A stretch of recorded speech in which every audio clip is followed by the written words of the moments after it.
Et bonjour à toutes et à tous, on se retrouve pour une nouvelle vidéo. Alors aujourd'hui, je vais vous présenter, je vais vous expliquer ce qu'il faut pour pêcher la truite à l'ouverture, tout ce qui va être en étang et en rivière à bas courant. Donc moi, cette année, je vais utiliser mon gilet de pêche à la mouche. Comme ça, c'est pas trop encombrant, c'est pratique. Avant, j'utilisais ce sac avec un chest pack. Mais là cette année, comme j'ai mon gilet, je vais l'utiliser. Ensuite, j'ai ma canne. Donc le Moulinet, c'est un Crossfire d'AOLT en 2500. Monté en fluoro de 30 centièmes, ça suffit. La canne, c'est Aki Wixoma Caperlan 10-30, ça suffit, c'est pas trop gros. En 2 mètres ou en 2 mètres 10, je sais plus. Le fil, c'est ça. Voilà. Ensuite, niveau bouchon, j'utilise des petits caperlans en 2 grammes. C'est amplement suffisant. Hameçon, des hautains, spécial truite. Un truite et carnassier. Des plombs fendus. Alors attendez. Ah.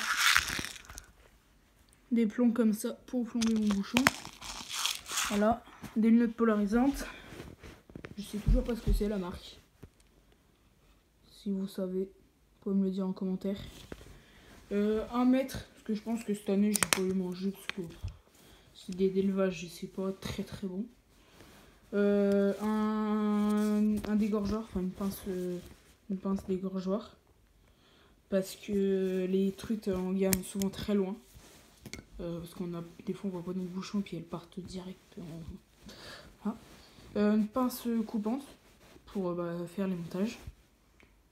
Et aussi mon couteau. Voilà, je le prends toujours. Un chiffon. Un vieux chiffon. Là je le prends pas mais j'ai envie de le mettre là. Le dernier à pêche poisson. Nouveau record du monde de truite Fario. 75 cm. Voilà. Donc là je vais vous montrer comment on fait un montage pour la truite. Alors là donc on va faire un montage au bouchon. Alors moi je prends un bouchon comme ça, voilà, le principal, des plombs fendus, on met jamais d'olive pour pêcher la truite, et un hameçon monté sur son belle ligne. Alors moi j'ai une petite technique pour retirer l'hameçon parce que là des fois c'est galère parce que ça enroule un peu n'importe comment. Vous prenez l'hameçon, vous mettez votre doigt, un de vos doigts comme ça, vous tirez et ça se défait tout seul. Donc ça c'est pour éviter d'avoir un nœud, que de tirer des deux bouts, ça va vous faire un nœud automatiquement. Alors le bouchon, quand on n'a pas un bouchon fendu, alors on enlève ça, la tige, on prend son corps de ligne, on le passe dans la fente ou le trou. On le refait sortir de l'autre côté. Alors c'est pas facile avec mon doigt cassé.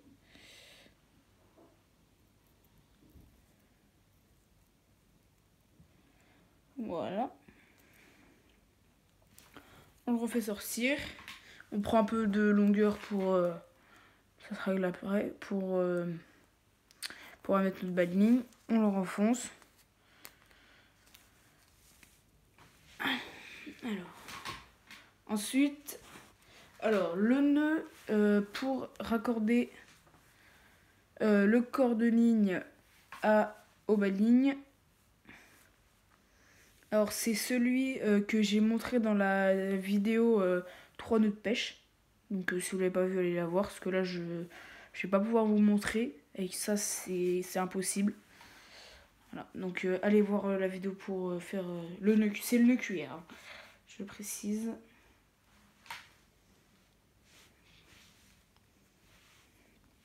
Voilà, une petite nœud cuillère. Alors là, je fais un nœud cuillère simple.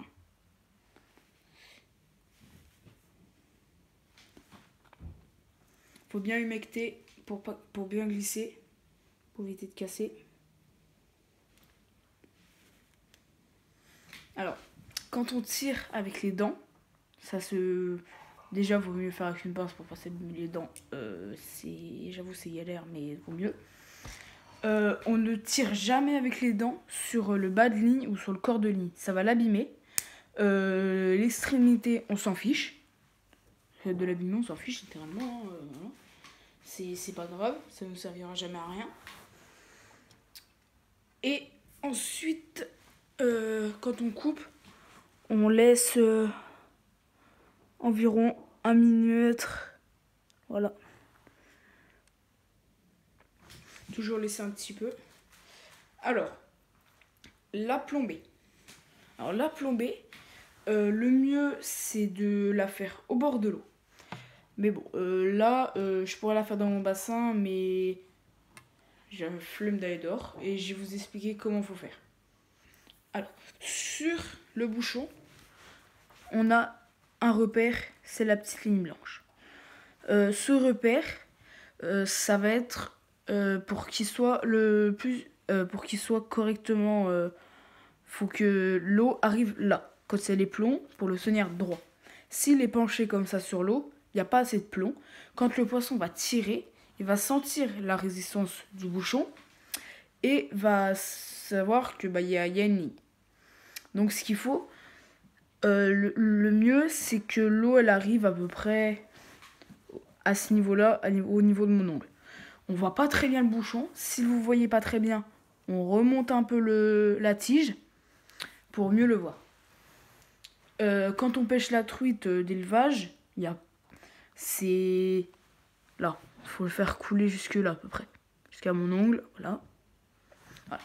Donc pour les plombs, soit vous les mettez avec vos dents, soit vous les mettez avec une pince. Moi je vais le faire avec une pince, c'est ma pince là. Voilà, donc ça c'est un peu galère. Voilà.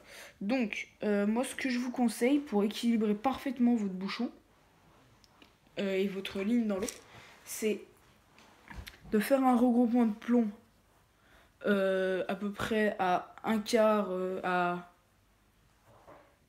15 cm de la boucle. À 15 cm de la boucle, un regroupement de 3-4 plombs.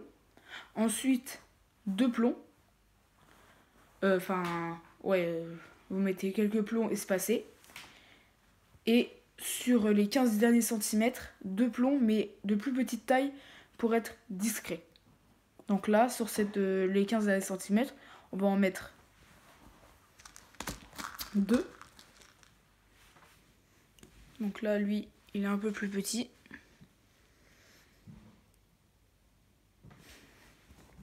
Voilà, donc le dernier, on le met à 7-8 cm de l'hameçon pour éviter qu'il soit trop haut dans la couche d'eau, pour vraiment savoir où est notre appât. Voilà, on le pince. Donc au niveau de l'hameçon, ça nous donne ça. Vous en remettez un entre les deux, là. Un plus gros pour équilibrer bien la ligne.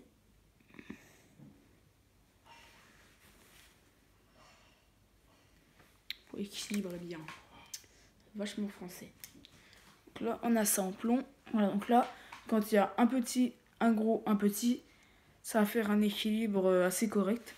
Donc là, sur 10 cm, l'appât, donc l'hameçon sera plus libre, mais on pourra quand même le contrôler correctement. Ensuite, il y a aussi quelque chose que je vous conseille, c'est de ne pas mettre de plomb au-dessus du nœud de raccord. Parce que si vous voulez mettre, si vous voyez que les truites, vous les voyez sans polarisantes à 15-20 cm sur la surface, si vous pêchez à 50 cm sous la surface, elles vont pas mordre. Donc ce que je conseille, c'est pas mettre de plomb au-dessus. Comme ça, vous allez pouvoir retirer la tige du bouchon et le faire descendre sur le bas de mie. Donc les regroupements de plomb à un quart, voilà. Donc comme ça, c'est 50 cm en bas de mie. Donc on va pouvoir pêcher à comme ça, voilà. Donc l'hameçon il est au niveau de ma pince. Donc il y a pas, là il doit y avoir 30 cm. Donc on va pouvoir pêcher jusqu'à 30 cm sous la surface. Après on peut descendre les plombs, mais faut éviter parce que ça abîme un peu la ligne. Voilà, sinon il faut les faire sauter à chaque fois et les en remettre. Et c'est pas pratique. Voilà, donc moi je vais refaire mon regroupement de plomb. Et je vous reprends après. Donc voilà, j'ai fait mon regroupement de plomb. Donc normalement quand on pêche avec des plus gros bouchons, on fait un gros plomb au milieu et de plus en plus petit vers le bas. Ou alors un gros plomb au milieu et on affine les plombs au bout, sur les bords du regroupement de plomb. Donc là, je vais en rajouter encore un là et un là pour que ce soit suffisant pour équilibrer le bouchon. La plombée, c'est quelque chose d'important. Si par exemple votre bouchon est un peu de travers, pas dire ouais bah c'est bon, le poisson va pas sentir. Si, le poisson sent la résistance. Surtout que les truites sont des poissons très méfiants, même celles qui sont élevées en pisciculture. Donc voilà, mon montage est prêt. Là j'ai j'ai le bon fond à peu près. Les truites souvent dans les zones calmes sont entre deux eaux. Voilà, donc voilà. Ça c'est une plombée qui est correcte, qui est bien équilibrée. Faut pas aussi, je vais vous donner deux autres conseils. Ne pas regrouper tous les plombs d'un seul coup et ne pas aussi tous les écarter. Parce que après vous pourrez moins réguler votre profondeur et gérer tout ça. Ce que si je peux vous conseiller, c'est des micro-bouchons fendus. C'est très bien ça, parce qu'on n'a pas besoin de mettre beaucoup de plomb et on en met un ou deux vers le bas de la ligne. Et quand si vous prenez rien avec ça, ensuite ce que vous faites, vous enlevez le bouchon. Donc normalement on enlève la tige et quand il y a une fente, on peut enlever le bouchon. Du coup ça c'est bien parce qu'on a juste besoin d'enlever le bouchon et on peut pêcher au toc. Donc ça c'est bien aussi. Du coup pour le montage au toc, je vais vous inviter à aller voir la vidéo de Valfishing. Je vous mets sa chaîne YouTube à la fin de la vidéo. Et bah moi, voilà, il me semble qu'il a fait un montage toc. Je suis pas sûre, vous pouvez la voir aussi parce qu'on n'a pas fait les mêmes vidéos. Je me suis inspirée de lui, mais je sais pas vraiment ce qu'il a fait.